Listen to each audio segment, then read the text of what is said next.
Peri Warjio mundur, independensi Bank Indonesia dipertaruhkan. Hai Infobankers, kembali lagi bersama saya Syanandra Nailah di program Break Time. Welcome back to Break Time. Kali ini kita akan membahas kabar mengejutkan dari dunia keuangan Indonesia. Gubernur Bank Indonesia atau BI, Peri Warjio mengundurkan diri sebelum masa jabatannya berakhir. Kabar ini langsung memicu banyak spekulasi, sebab beredar dugaan pengunduran diri tersebut bukan semata keputusan pribadi, melainkan karena adanya tekanan. Benarkah demikian? Dan jika benar, apa dampaknya terhadap Bank Indonesia dan perekonomian nasional? Infobankers, selama ini Bank Indonesia memiliki tugas menjaga stabilitas rupiah, mengendalikan inflasi, serta memastikan sistem keuangan tetap stabil. Karena itu, pergantian pimpinan Bank Sentral selalu menjadi perhatian pelaku pasar.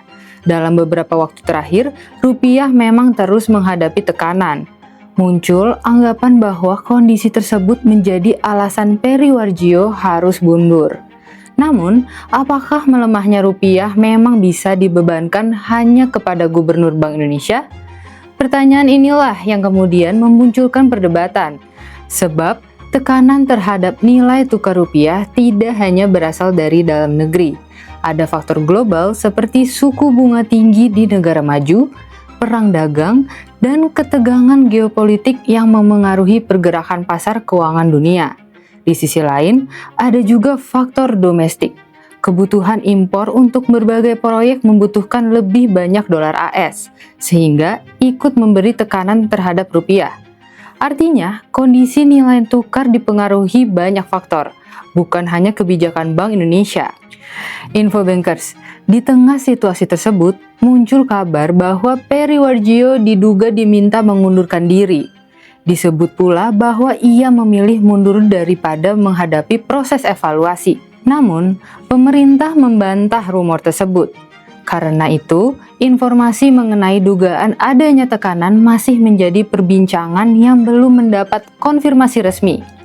Infobankers, yang kemudian menjadi sorotan adalah soal independensi Bank Indonesia. Sejak Undang-Undang Bank Indonesia diberlakukan, Bank Sentral dirancang sebagai lembaga yang independen. Artinya, kebijakan moneter diharapkan diambil berdasarkan kondisi ekonomi, bukan karena kepentingan politik.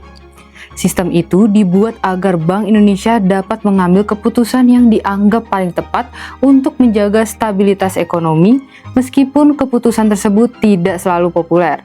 Karena itu, jika seorang gubernur Bank Sentral diberhentikan karena alasan di luar mekanisme yang berlaku, muncul kekhawatiran terhadap independensi lembaga tersebut. Kondisi seperti itu dinilai dapat memengaruhi kepercayaan pasar, padahal kepercayaan merupakan salah satu aset terpenting bagi Bank Sentral. Jika kepercayaan menurun, pasar dapat meragukan arah kebijakan moneter ke depan. Dampaknya tidak hanya dirasakan pelaku pasar, tetapi juga bisa memengaruhi nilai tukar, investasi, hingga inflasi. Infobankers, dalam pembahasan ini muncul pula perubahan aturan melalui Undang-Undang P2SK tahun 2026. Aturan tersebut disebut membuka ruang untuk melakukan evaluasi terhadap pimpinan Bank Indonesia, otoritas jasa keuangan, dan lembaga penjamin simpanan. Selain itu, beredar informasi bahwa sosok pengganti Peri Warjio sebenarnya sudah dipersiapkan. Posisi sementara ini diisi oleh Deputi Gubernur Senior Destri Damayanti sebelum ada gubernur definitif. Namun sekali lagi, pemerintah membantah kabar mengenai adanya pemaksaan pengunduran diri Peri Warjio. Infobankers, kebijakan Bank Indonesia selama ini sering berada dalam posisi yang sulit. Ketika suku bunga dinaikkan, kebijakan tersebut dinilai dapat menekan sektor real. Sebaliknya, ketika Bank Indonesia melakukan intervensi di pasar untuk menjaga rupiah, langkah itu juga dikritik karena dianggap mengurangi cadangan devisa. Artinya, apapun kebijakan yang diambil selalu ada konsekuensi dan kritik yang mengikutinya. Karena itu, muncul pertanyaan, apakah persoalannya benar-benar terletak pada kebijakan Bank Indonesia, atau justru ada faktor lain yang lebih besar? Infobankers, pada akhirnya isu ini bukan hanya tentang Peri Warjio. Yang menjadi perhatian adalah bagaimana independensi Bank Indonesia tetap terjaga. Sebab Bank Sentral memiliki peran penting dalam menjaga stabilitas ekonomi nasional.